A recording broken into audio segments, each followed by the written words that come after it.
ಪ್ರಿಯ ವಿದ್ಯಾರ್ಥಿಗಳು ಎಲ್ಲರಿಗೂ ಕೂಡ ನಮಸ್ಕಾರ. ಇವತ್ತೇನಪ್ಪ ಅಂತಂದ್ರ ಕಳೆದ ವಿಡಿಯೋದಲ್ಲಿ ಏನ್ ಮಾಡಿರ್ತೀವಿ ನಾವು ಚಾಲ್ತಿ ಖಾತೆ ಬಗ್ಗೆ ಹೇಳ್ತೀವಿ. ಅದರ ಮುಂದುವರೆದ ಭಾಗ ಇವತ್ತು ಯಾವ್ದಪ್ಪ ಅಂದ್ರ ಬಂಡವಾಳ ಖಾತೆ. ಕ್ವಶನ್ ಏನ್ ಕೇಳ್ತಾರಪ್ಪ ಅಂದ್ರ ಸಂದಾಯ ಬಾಕಿಯ ಬಂಡವಾಳ ಖಾತೆಯ ಭಾಗಗಳ ಪಟವನ್ನು ರಚಿಸಿ. ಸಂದಾಯ ಬಾಕಿಯ ಬಂಡವಾಳ ಖಾತೆಯ ಭಾಗಗಳ ಪಟವನ್ನು ರಚಿಸಿ ಅಂತ ಹೇಳಿ ಕೇಳ್ತಾರ. ಬಂಡವಾಳ ಖಾತೆಯಲ್ಲಿ ಪ್ರಮುಖವಾಗಿ 3 ಬರ್ತವೆ. ಯಾವ್ದಂದ್ರ ಹೂಡಿಕೆಗಳು, ಬಾಹ್ಯ ಸಾಲಗಳು, ಬಾಹ್ಯ ನೆರವು. ಹೂಡಿಕೆಗಳು, ಬಾಹ್ಯ ಸಾಲಗಳು, ಬಾಹ್ಯ ನೆರವು ಅಂತ ಹೇಳಿ ಬರ್ತದ. ಹೂಡಿಕೆಯಲ್ಲಿ ಮತ್ತೆ 2 ಪ್ರಕಾರಗಳು ಬರ್ತಾವ. ನೇರ ಹೂಡಿಕೆ, ಪೋರ್ಟ್ಫೋಲಿಯೋ ಹೂಡಿಕೆ ಅಂತ ಹೇಳಿ ಬರ್ತದ. ನೇರ ಹೂಡಿಕೆ ಮತ್ತು ಪೋರ್ಟ್ಫೋಲಿಯೋ ಹೂಡಿಕೆ.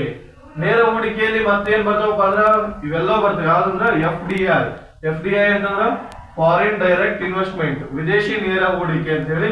ಆಮೇಲೆ ಇಕ್ವಿಟಿಗಳು ಬರ್ತಾವ, ಬಂಡವಾಳ ಪುನರ್ ಹೂಡಿಕೆಯ ಗಳಿಕೆ, ಮತ್ತೇನ್ ಬರ್ತದಪ್ಪ ಅಂದ್ರ ಇತರೆ ನೇರ ಬಂಡವಾಳ ಹರಿವು. ಇವೇನ್ ಮಾಡ್ತಾವ ಅಂದ್ರ ನೇರ ಹೂಡಿಕೆಯಲ್ಲಿ ಬರ್ತೈತಿ. ನೆಕ್ಸ್ಟ್ ಪೋರ್ಟ್ಫೋಲಿಯೋ ಹೂಡಿಕೆಯಲ್ಲಿ ಏನಪ್ಪಾ ಅಂದ್ರ ಎಫ್.ಐ.ಐ ಸಾಗರೋತ್ತರ ನಿಧಿಗಳು ಅಂತೇಳಿ ಯಾವ್ದ್ರಲ್ಲಿ ಬರ್ತದ, ಪೋರ್ಟ್ಫೋಲಿಯೋ ಹೂಡಿಕೆಯಲ್ಲಿ ಬರ್ತದ.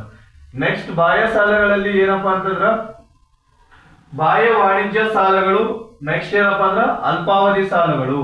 ಬಾಹ್ಯ ಸಾಲಗಳಲ್ಲಿ 2 ಬರ್ತಾವ, ಬಾಹ್ಯ ವಾಣಿಜ್ಯ ಸಾಲಗಳು, ಅಲ್ಪಾವಧಿ ಸಾಲಗಳು. ಇನ್ನು ನೆಕ್ಸ್ಟ್ ಬಾಹ್ಯ ನೆರವುಗಳಲ್ಲಿ ಪ್ರಮುಖವಾಗಿ 3 ಬರ್ತವೆ. ಏನಂದ್ರ ಸರ್ಕಾರದ ಅನುದಾನ, ಅಂತರ್ ಸರ್ಕಾರಿಯ, ನೆಕ್ಸ್ಟ್ ಏನಪ್ಪಾ ಅಂದ್ರ ಬಹುಪಕ್ಷೀಯ ಮತ್ತು ದ್ವಿಪಕ್ಷೀಯ ಸಾಲಗಳು ಅಂತೇಳಿ 3 ಬರ್ತಾವ.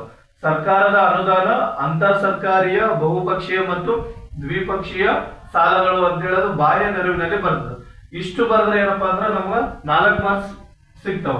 ಇದರಲ್ಲಿ ಕಂಪಲ್ಸರಿಯಾಗಿ ನಮ್ಗ ಬಂಡವಾಳ ಖಾತೆದಾದ್ರು ಕೇಳಬಹುದು, ಇಲ್ಲ ಚಾಲ್ತಿ ಖಾತೆದಾದ್ರು ಕೇಳಬಹುದು. ಅವೆರಡರಲ್ಲಿ ಒಂದು ಕಂಪಲ್ಸರಿ ಕೇಳಿಕೆತರ.